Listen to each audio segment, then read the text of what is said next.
Hi ಸ್ನೇಹಿತರೆ, ಎಲ್ಲರಿಗೂ ನಮಸ್ಕಾರಗಳು. ತನ್ನೋ ಅಕಾಡೆಮಿ ಯೂಟ್ಯೂಬ್ ಚಾನಲ್ಗೆ ಸ್ವಾಗತ.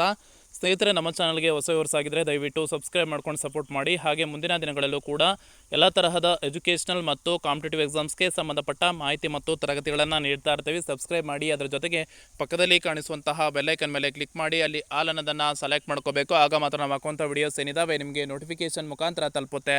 ಸ್ನೇಹಿತರೆ, ನಿಮಗೆಲ್ಲರಿಗೂ ಗೊತ್ತಿರೋ ಹಾಗೆ ಮೊರಾರ್ಜಿ ವಸತಿ ಶಾಲೆ ಪ್ರವೇಶ ಪರೀಕ್ಷೆಗೆ ಸಂಬಂಧಪಟ್ಟ ಹಾಗೆ ದಿನಾಂಕ 1/3/2026 ನಡೆದಿರುವಂತಹ ಎಕ್ಸಾಮಿನೇಷನ್ ಯಾರೆಲ್ಲ 5ನೇ ತರಗತಿ ವಿದ್ಯಾರ್ಥಿಗಳು 6ನೇ ತರಗತಿ ಮೊರಾರ್ಜಿ ವಸತಿ ಶಾಲೆಗಳಲ್ಲಿ ಪ್ರವೇಶ ಪಡೆಯಲು ಎಕ್ಸಾಮನ್ನು ಬರೆದಿದ್ರಿ, ಅವರ ಒಂದು ರಿಸಲ್ಟು ನಿನ್ನೆ ಅಂತ ಅಂದರೆ 17/3/2026 ಬಿಡುಗಡೆ ಮಾಡಿದರು. ಸೊ ಅದು ತಾತ್ಕಾಲಿಕ ಫಲಿತಾಂಶ ಅಂಕಪಟ್ಟಿ ಆಗಿರುವಂಥದ್ದು. ಆ ತಾತ್ಕಾಲಿಕ ಫಲಿತಾಂಶ ಅಂಕಪಟ್ಟಿಗೆ ನಿಮ್ಮ ಒಂದು ಆಕ್ಷೇಪಣೆ ಏನಾದರೂ ಸಲ್ಲಿಸೋರಿದ್ದರೆ ಸಲ್ಲಿಸ್ಬೋದು ಅಂತ ಹೇಳಿ ಕರ್ನಾಟಕ ಎಕ್ಸಾಮಿನೇಷನ್ ಅಥಾರಿಟಿ ಅವರು ಕೂಡ ಹೇಳಿದರು. ಸೊ ಅದು ಕೊನೆಯ ದಿನಾಂಕ ಯಾವಾಗ ಅಂತ ಅಂದ್ರೆ 18/3/2026 ಇವತ್ತು ಸಂಜೆ 5 ಗಂಟೆ ಒಳಗಾಗಿ ಅಂತೇಳಿ ತಿಳಿಸಿದರು.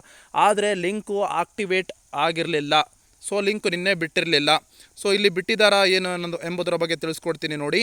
ಸೊ ನೀವು ಇಲ್ಲಿ ನೋಡ್ಬೋದು ಸ್ನೇಹಿತರೆ, ಲಿಂಕನ್ನು ಬಿಟ್ಟಿರುವಂಥದ್ದು 18/3/2026 ನೀವೇನಾದರೂ ಆಕ್ಷೇಪಣೆಯನ್ನು ಸಲ್ಲಿಸಿದ್ರೆ ಇವತ್ತು ಸಂಜೆ 5 ಗಂಟೆ ಒಳಗಾಗಿ ಆಕ್ಷೇಪಣೆಯನ್ನು ಸಲ್ಲಿಸಿ ಅಂತ ಅಂದರೆ ಯಾವ ರೀತಿಯಾಗಿ ಅಂತ ಅಂದರೆ ದಿನಾಂಕ 7/3/2026 ಕರ್ನಾಟಕ ಎಕ್ಸಾಮಿನೇಷನ್ ಅಥಾರಿಟಿಯವರು ಏನು ಮಾಡಿದರು, ಅಂತಿಮ ಕೀ ಉತ್ತರಗಳನ್ನು ಪ್ರಕಟಣೆಯನ್ನು ಮಾಡಿದರು.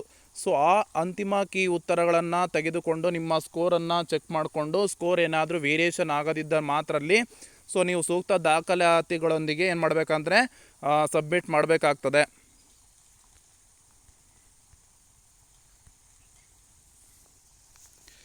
ಇಲ್ಲಿ ನೋಡಿ ಸ್ನೇಹಿತರೆ, ಇಲ್ಲಿ ಕೊಟ್ಟಿದ್ದಾರೆ 18/3/2026 ಆಕ್ಷೇಪಣೆ ಲಿಂಕನ್ನು ಕೊಟ್ಟಿದ್ದಾರೆ. ಅದರ ಮೇಲೆ ಕ್ಲಿಕ್ ಮಾಡಿ ಅಲ್ಲಿ ಏನೇನು ಡೀಟೇಲ್ಸ್ ಎಲ್ಲ ಕೇಳುತ್ತೆ. ಸೊ ಆ ಡೀಟೇಲ್ಸನ್ನು ಫಿಲ್ ಮಾಡಿ ಸಬ್ಮಿಟ್ ಮಾಡಿ. ಓಕೆನಾ, ಇದಿಷ್ಟು ಮಾಹಿತಿ ಆಗಿರುವಂಥದ್ದು. ಈ ಮಾಹಿತಿ ನಿಮಗೆ ಇಷ್ಟವಾದಲ್ಲಿ ಖಂಡಿತ ಒಂದು ಲೈಕ್ ಮಾಡಿ ಮತ್ತು ಶೇರ್ ಮಾಡಿ. ನಮ್ಮ ಚಾನಲ್ಗೆ ಹೊಸವರ್ಸಾಗಿದ್ದರೆ ದಯವಿಟ್ಟು ಸಬ್ಸ್ಕ್ರೈಬ್ ಮಾಡ್ಕೊಂಡು ಸಪೋರ್ಟ್ ಮಾಡಿ. ಧನ್ಯವಾದಗಳು.